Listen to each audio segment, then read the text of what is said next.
Hey guys, happy Saturday to everyone.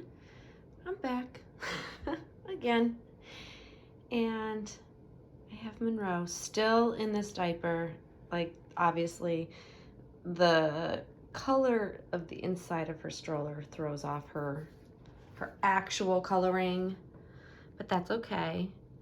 I was really happy to capture some really great natural light, wonderful pictures of her a couple days ago now, that I've posted both on Instagram and on my community wall. If you haven't seen those, check it out. It's the constant struggle to find and create the best lighting around our dolls in which to take the best photos of and or videos.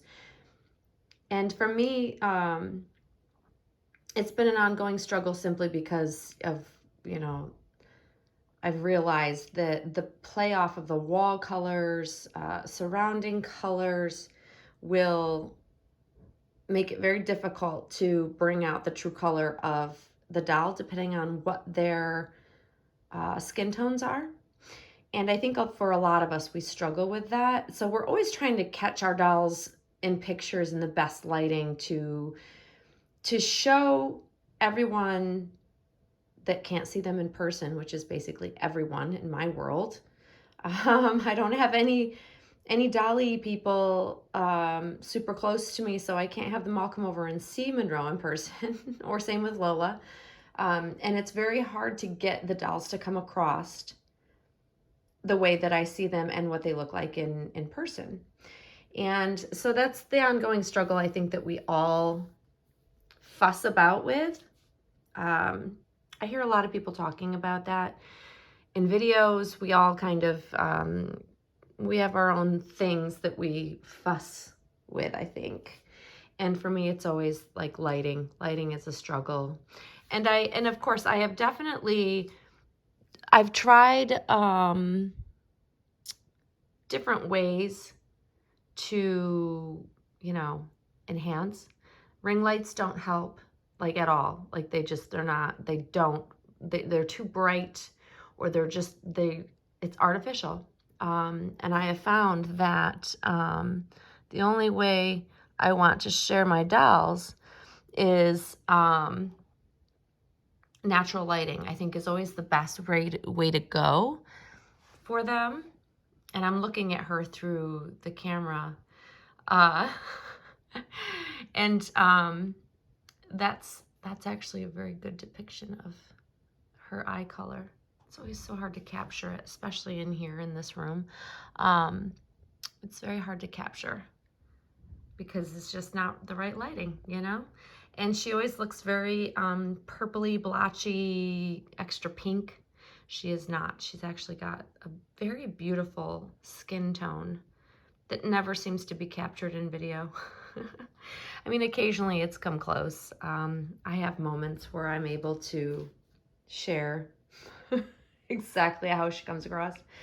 But they're fleeting and they're few and far in between. But I love her so much. Like, every day, my attraction or bond or love for her, whatever we want to call it, just grows. Almost 5 years she'll be with me, guys. It's crazy to me. And the reason why she's still in diaper is it's like 85 degrees outside. It's super hot. We're having like this crazy hot streak. And so yeah, it's great to see her skin, aka her silicone, in the buff, because I like to show it off. I won't lie. And as soon as it gets cooler on, I believe, Monday and into Tuesday, it's going to cool down significantly. She will go back into covered up clothing until it's warm again. But that's what I miss during the winter months, is being able to see all of her. Because to me, the artwork and what the artist is able to achieve on all our dolls, it's not just Claire Taylor. It's all dolls, all mediums. It's just, I want to see it. That's what I'm paying for. That's what I want to see. That's why I have a full body silicone, is I want to see it all. And it's incredible to me. I'm still just, I'm in awe of how alive these dolls can look. It's just, it's crazy. And as, you know, I uncover her and see her and look at her, I, of course, evaluate the condition of her silicone, the condition of her painting. People have asked, like, you know, when they look blotchy, is it missing paint? Is it this? Is it that? And the thing with silicone especially, that you have to kind of keep in mind is that there is no perfect silicone. And I don't think there's perfect dolls out there at all, because the point is newborns are imperfect. Their coloring, their skin tones, they are blotchy. They aren't perfect looking. At least mine weren't. They were perfectly imperfect, as I like to say, because their circulation when they're born, newborns just, they just don't have perfected circulation yet. It takes time for their bodies to regulate. It takes time for them to be able to maintain their temperature. And so that's what causes a lot of the blotchiness and the unevenness. And that's what's been brought to life in Monroe is a good example of that, because she does have she definitely has lots of rosy pink tones, but also unevenness, which is done purposely. And that's what I find beautiful about her, is because she's so much like the skin tones of my newborns. And the fact that she has the textured skin, textured silicone, if you will, that just adds to that level of realism for me. I know some collectors really aren't a fan, and I wasn't sure I would actually like it, to be honest with you, because I'd only had the super silky smooth silicone of older Claire dolls, and I loved it. I enjoyed it. And, you know, you learn to love, you know, different things. And so when I got Monroe, I was unsure about how I would feel with the textured silicone, and I absolutely think it's amazing. It's freaking awesome. And I have captured at times, like especially like on her face, across like her cheeks, it does come out in the right lighting. And I'm gonna see if, there we go, you can see that it's textured. And I don't know if it's paint or if it's the silicone. I'm not sure, because she's textured in some places that you want texture and then smooth in other areas. So to me, it's just one more thing that I think is genius and trend-setting, here we go, let me find the right words, trend-setting about Claire, because she's able to achieve just such a realism that I love. And yes, so I've inspected her. She does not have no issues. Thank goodness. I always worry because I do enjoy her, and I dress her regularly, but I'm very cautious. I'm lucky that her paint has held up over the years, and her matting has also held up over the years. She doesn't have like a bunch of shiny spots. She doesn't have any peeling going on. I really am super thrilled that she's as beautiful today as the day I got her, you know? And just look at that neck, like the wrinkling. The other thing that's really cool about, I know I think a lot more silicone artists are doing this, but Claire definitely does it, is that you've got different densities and different softness in different areas of her body. So her chest is more firm than her tummy. She does not have the soft core gel tummy, but she has a very soft, squishy tummy. So, but yet it's softer than her chest. So in areas of where it would be more firm in a living baby, they're able to achieve it in the doll. Like her legs are softer yet. And it's not about thickness. It's not because she has a bigger tummy. Like she definitely is more firm up here than she is here. And yeah, she's got some chubby legs, which I love. But there's just different levels of firmness, which I think is really, really cool, and beautiful. And I've actually gotten the question multiple times, like, how do you clean your silicone doll? You know, because I don't agree with the bathing of. I've never bathed her. To my knowledge, her previous mommy never bathed her either. And I think that's the best way to keep the matting and paintwork intact.